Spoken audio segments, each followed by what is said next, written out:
Hi friends, welcome back to my channel. நம்ம இன்னைக்கு பார்க்க போகிற சோப் ஆப்பிள் சோப்.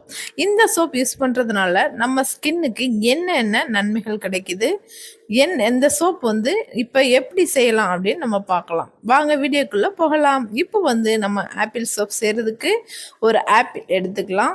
அதுக்கப்புறம் விட்டமின் இ கேப்சூல் எடுத்துக்கலாம். அதுக்கப்புறமா வாசனைக்காக ஃப்ராக்ரன்ஸ் எடுத்துக்கலாம். அதுக்கப்புறமா கிளிசரின் சோப் பேஸ் எடுத்துக்கலாம். நான் கோட் மில்க் சோப் பேஸ் எடுத்திருக்கேன். இந்த கோட் மில்க் சோப் பேஸ் நம்ம யூஸ் பண்ணுறதுனால அது ஸ்கின்னை மாய்ஸ்சரைசிங்காக வச்சுக்க ஹெல்ப் பண்ணும். இப்போ நம்ம ஆப்பிள் எடுத்து நல்லா வாஷ் பண்ணிவிட்டு அதை குட்டி குட்டியாக கட் பண்ணி அதை அரைச்சி எடுத்துக்கலாம். அதுக்கப்புறமா கிளிசரின் சோப் பேஸ் கட் பண்ணிக்கலாம். இப்போ நான் கட் பண்ணுறது நார்மல் கிளிசரின் சோப் பேஸ் தான். இது எதுக்கு அது கூட ஆட் பண்ணியிருக்கேன் அப்படின்னா, இப்போ நம்ம கோட் மில்கில் அந்த சோப் பேஸில் நுரை நமக்கு சுத்தமாக வராது. நம்ம நார்மலாக குழந்தைங்களுக்கு சோப் யூஸ் பண்ணும்போது மில்க் ஆட் பண்ணாலே அது நுரை கொஞ்சம் கம்மியாயிடும். அதனால் இந்த கோட் மில்கில் அவ்வளோவா நுரை வராது. அதனால் நார்மல் சோப் பேஸ் கொஞ்சம் நான் ஆட் பண்ணியிருக்கேன். இப்போ அதை ஒரு பாத்திரத்துக்கு நம்ம மாற்றிடலாம். இப்போது அடுப்பில் ஒரு பாத்திரத்தில் தண்ணி வச்சு அந்த தண்ணியை நல்லா கொதிக்க விட்டுடலாம். அது நல்லா கொதிச்சதுக்கு அப்புறமா இப்போ நம்ம அந்த சோப் பேஸ் உள்ள பாத்திரத்தை அந்த தண்ணிக்குள்ளே வச்சிடலாம். இந்த மாதிரி டபுள் பாயிலிங் மெத்தடில் தான் வச்சு நம்ம மெல்ட் பண்ணணும். ஸ்ட்ரெயிட்டாக வச்சு மெல்ட் பண்ணக்கூடாது. இப்போ இது நல்லா மெல்ட் ஆகுது. மெல்ட் ஆகட்டும்.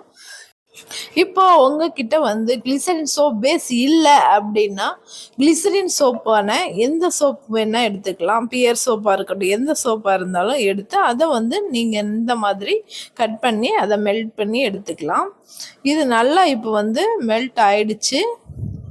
நம்ம ஆட்டுப்பால் சேர்த்ததுனால நல்லா பால் மாதிரியே இருக்குது. இதில் நம்ம அரைச்சி வச்சுருக்கிற அந்த ஆப்பிள் இதில் ஆட் பண்ணிக்கலாம். ஆட் பண்ணி அதை நல்லா மிக்ஸ் பண்ணி விட்டுக்கலாம்.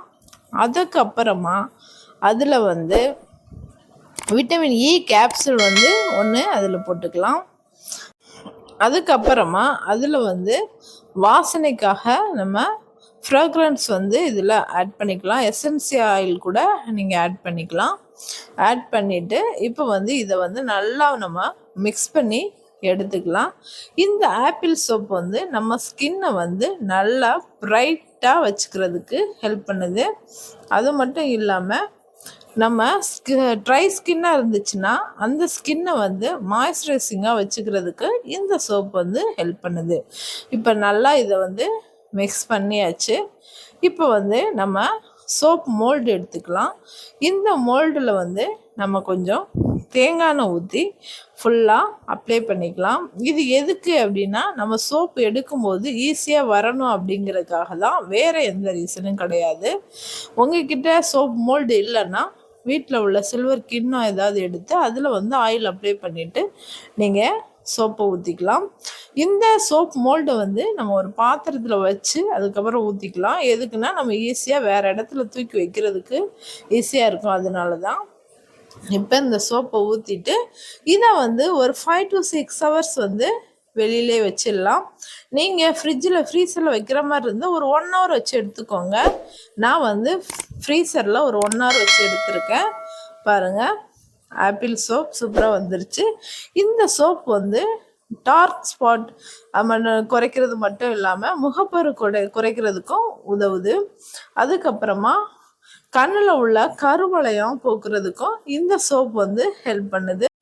இந்த சோப் ரெடி பண்ணி நீங்களும் யூஸ் பண்ணி பாருங்கள். எப்படி இருக்குன்னு கமெண்டில் சொல்லுங்கள். இந்த வீடியோ உங்களுக்கு பிடிச்சிருந்தா லைக் பண்ணுங்கள், கமெண்ட் பண்ணுங்கள், ஷேர் பண்ணுங்கள்.